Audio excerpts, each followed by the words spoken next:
Hello, everyone. Thank you very much for joining us on From Fact to Fiction, where we unpack the truth behind my favorite specialty thrillers.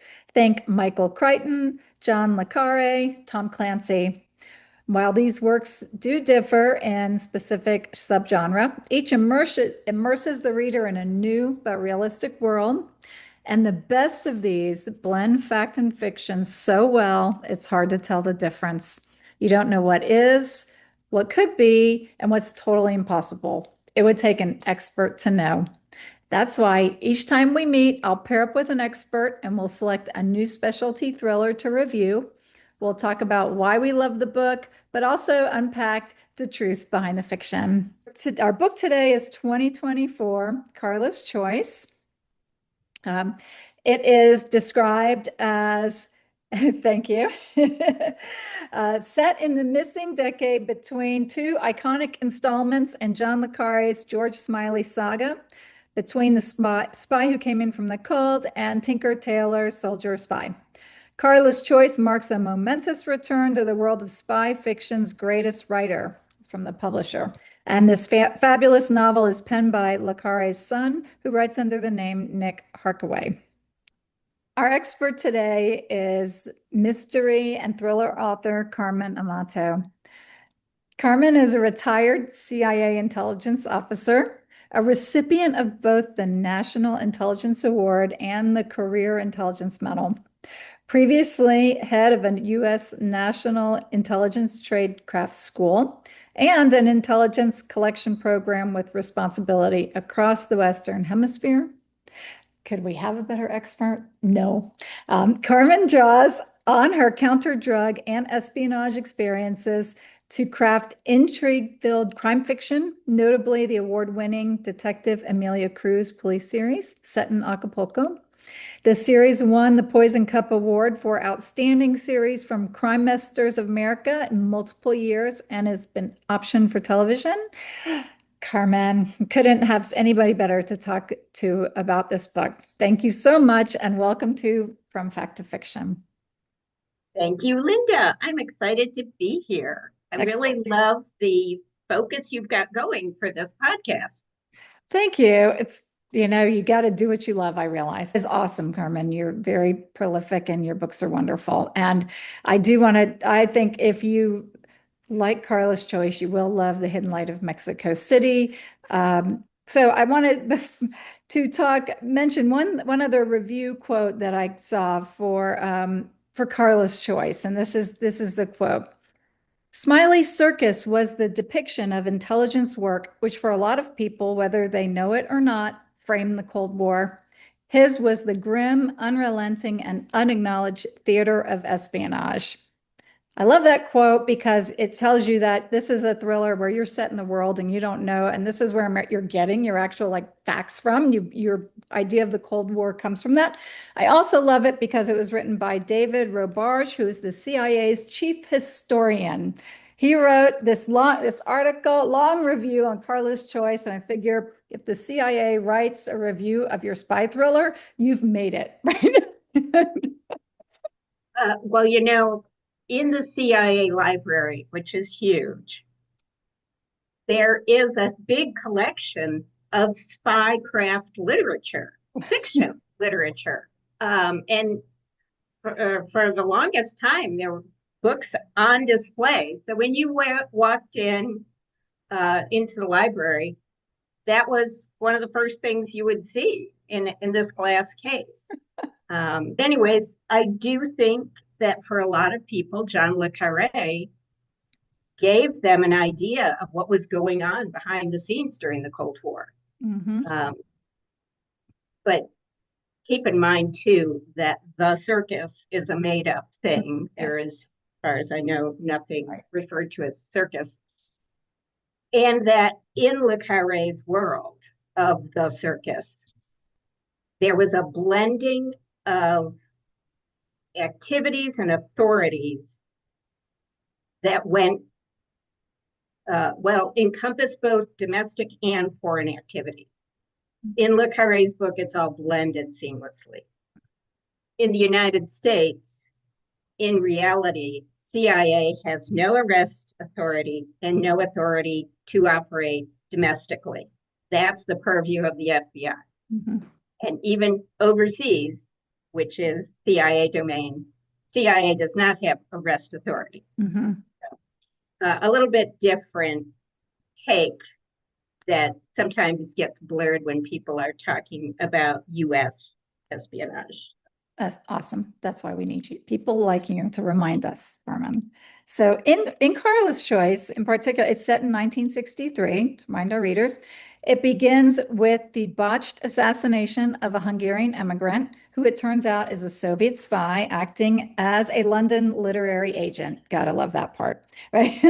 But they find out his killing was ordered by Moscow Center, which I guess is kind of his take on the KGB, right? When the circus, his take on MI6, I think, right? Mhm. When they find out, that's when they drag our hero, George Smiley, out of retirement, and they convince him and his team to take on the mission of trying to find the missing Hungarian literary agent, and also to find out why his own team, Moscow, would want him dead, and to try to turn him into an asset. Right? You get that clear picture. That's kind of in a nutshell. I think won't give away more of the plot, but what we see is that his quest requires much spycraft, many fake identities and passports, infiltrations and illegal border crossings, and great escapes and daring rescues. Right? And so, Carmen, before we get into some of the facts behind the fiction, what did you think of Karla's Choice as a reader? Did you like it? Love it? Hate it? I loved it because it filled in the gap so well between The Spy Who Came In From the Cold, in which Smiley's officer, Alex Lemus, is sent into Berlin, into East Berlin. And remember, the Berlin Wall was up to recruit a Stasi officer. And unfortunately, Alex Lemus is killed at the end of the book. There was nothing about George Smiley and the death of Alex Lemus when you get to start reading Tinker Tailor Soldier Spy, which is all about the hunt for a mole within the circus. Mm-hmm.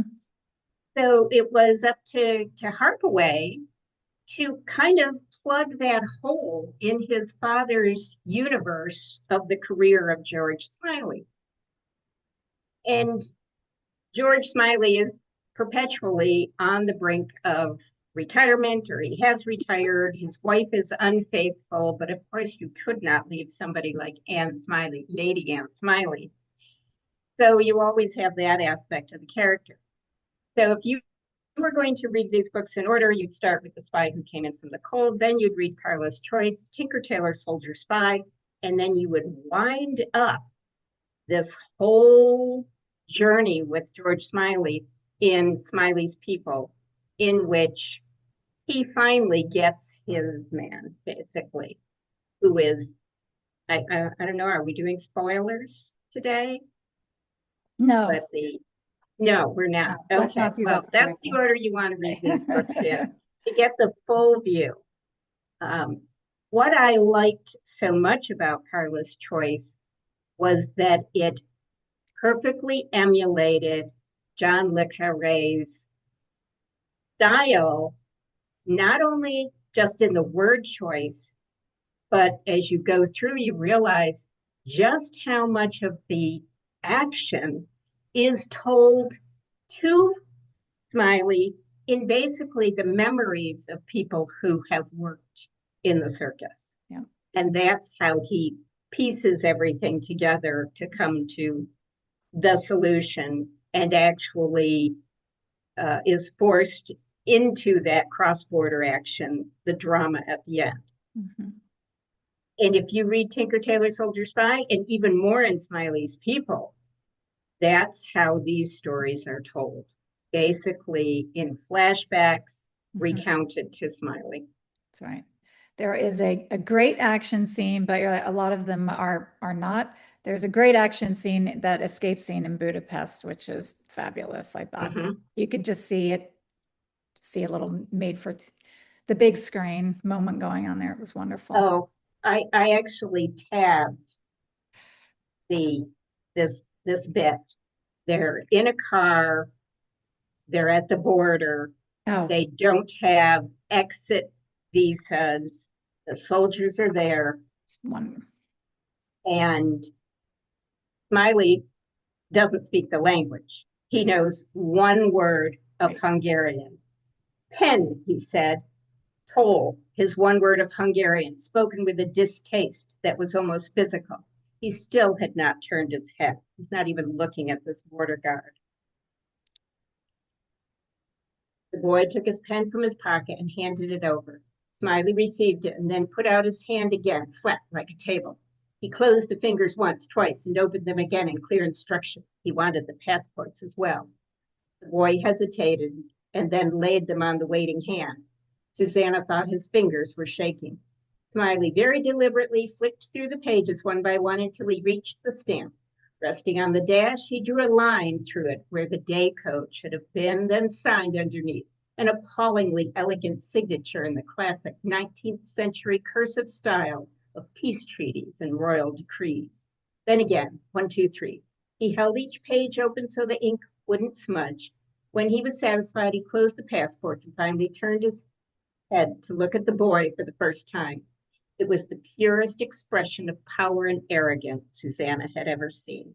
And that's how they get out, I right? love that. I love Totally. that scene. I love Isn't the it imagery. I so, love it. so powerful? Yeah. Mm, And it gives you that visual. And is this going to work? And oh my gosh, yeah. just the bravado that Yes. Smiley puts on. Just Yeah. very amazing. I love the writing is masterful. I bought the audiobook and I listened to it almost twice, but I'm going to have to get the ebook just to be able to study, some of his word mastery. It's just amazing. Amazing. Thank you. Amazing. That's a word mastery is such a wonderful way to put it. Harkaway has such a command of language and vocabulary Mhm. that you don't often see. Yeah. Now, Le Carre had it, but I actually think Harkaway is the cleaner writer. It was easier to follow Karla's choice than it was to follow Tinker Tailor Soldier Spy. Yeah. Okay. And this seemed like a softer, more progressive world than was represented in maybe Le Carre's books, and really that would have been in 1963. And Mhm. so, having the woman, the head of research, and the aunts who are taking the women who were kept saying too Jewish and too Jamaican and lesbian, basically. It was a reference. And they were bringing, they had this whole team of, and I just wondered if my feeling was right, and that was seemed like, like this, it's not accurate. Actually, I think it was very accurate. Really? Yeah, Wonderful. I think it was accurate, but keep in mind, all those women were in a support role. Okay. They were researchers, they were Hmm. translators, they were housekeepers for the safe houses, this sort of thing. And Mhm. I think that was pretty much the same in the US Intel community back in the day. Ah, Uh, great. So is what that you because did they get put in those roles like during World War II, and then it was more accepted, or how was that? I think that's probably what happened. So many women came into the government workforce and into um, the organs of espionage in both countries, uh, and they fulfilled a great role. Ah, Now, I don't think it was until the 70s that women became case officers. okay. And that's the people actually going out and recruiting the agents you want to give you information or doing various things. Um, so I think the depiction was probably pretty good. Awesome. Excellent. Awesome. Well, let's keep going with the facts behind the fiction.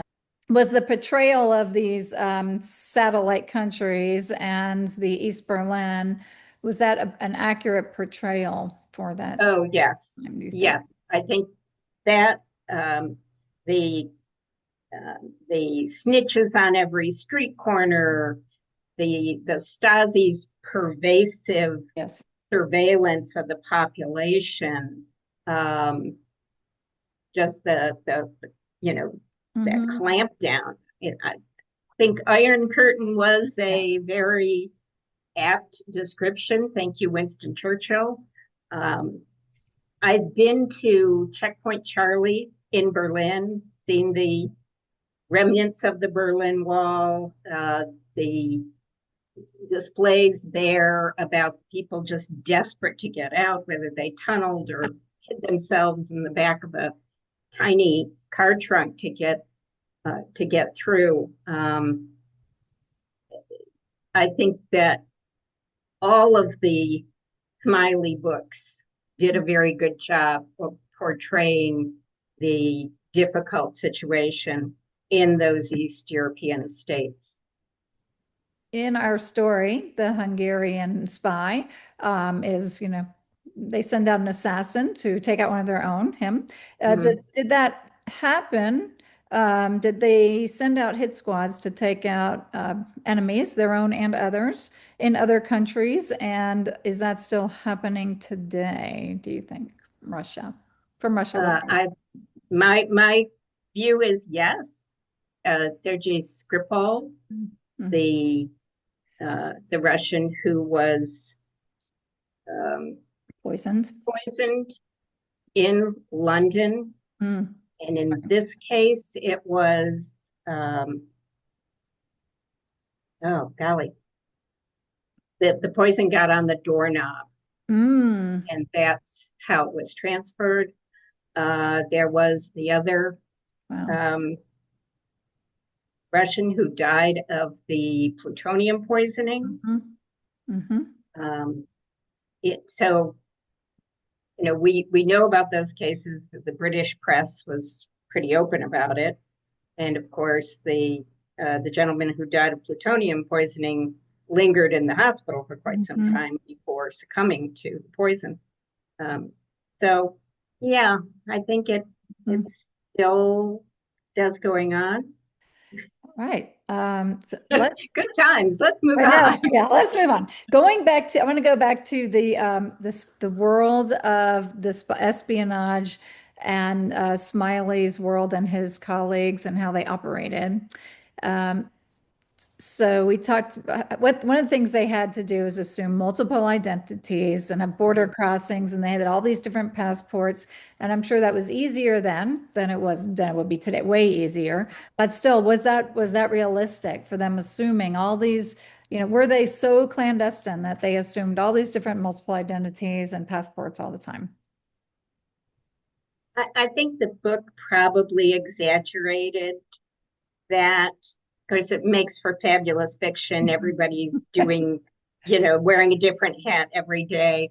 And they're traveling all over the place. And of course, when you only have a certain number of characters you want to fit into a story, they all have to wear these different hats if that's what you want to have happen. I think in real life, you can look at books like Argo, the movie Argo, when, yes, people were using disguises, they were using different passports, different nationalities for a particular operation. It it wasn't that they had this big bag of port passports and today I'm going to be Carmen, tomorrow I'm going to be Linda, Right. the next day Yeah. I'm going to be Elizabeth. Um, so I think that the It book exaggerates that a little bit, but it sure does make for exciting reading. does. So there were two other things that I guess about that whole that struck me. One was the shoes and the care they took with their shoes and to Mm-hmm. make sure that their shoes weren't new and they were wearing the shoes from the right country and but they were, Shoes are a giveaway. yes. I I went to college in Paris, and my roommate and I both had yellow Nike sneakers when we arrived in Paris at a time when everybody in France and especially Spain wore black or brown, Right. and we stood out. We'll do a lot. I mean, yeah, still, yeah, still, yeah. Yeah. Wow. That's, Yeah. true. True. And then last was this was hilarious when they had the dormitory full of different kinds of bathrooms. And I think it said there's nothing more likely to blow your cover than an inability to contend with bathroom facilities you supposedly have been using from birth. I love that. So, did you ever have bathroom training, Carmen? No, I never did. But I'm Yeah, sure you saw obviously. some, I'm sure you've seen some in your travels that are very different. Actually, if you are a penniless student backpacking through Europe, staying at youth hostels, you will find out that not everyone has the same sanitary habits and practices as you. And I will leave it at that.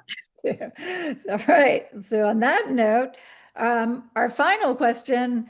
So does Carla's choice portray a realistic world and life of a spy in 1963 Europe?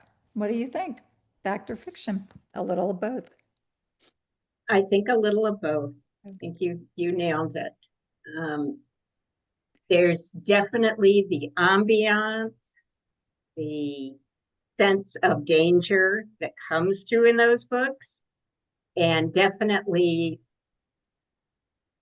Russia and or the Soviet Union and its East European allies were a dangerous environment for any intel officer or operation during those years. Wow, So, yeah. awesome. Well, thank you, Carmen. Thank you so much for joining us today. If you like Carla's Choice, you will love Carmen's book, The Hidden Light of Mexico City. This political thriller is full of danger and political intrigue, but is way more vibrant and colorful than the gray Cold War world depicted by le Carre and Harkaway. I'll show off the cover. Awesome. Will you come back and speak with us about the facts behind the fiction in The Hidden Light of Mexico City? Absolutely. Love it. Absolutely. Thank Thank you. you. Well, thank you so much. Thank you all. And thank you for joining us today on From Fact to Fiction. And we look forward to speaking with Carmen again soon. Thank you, everyone. Thank you, Linda. Thank you.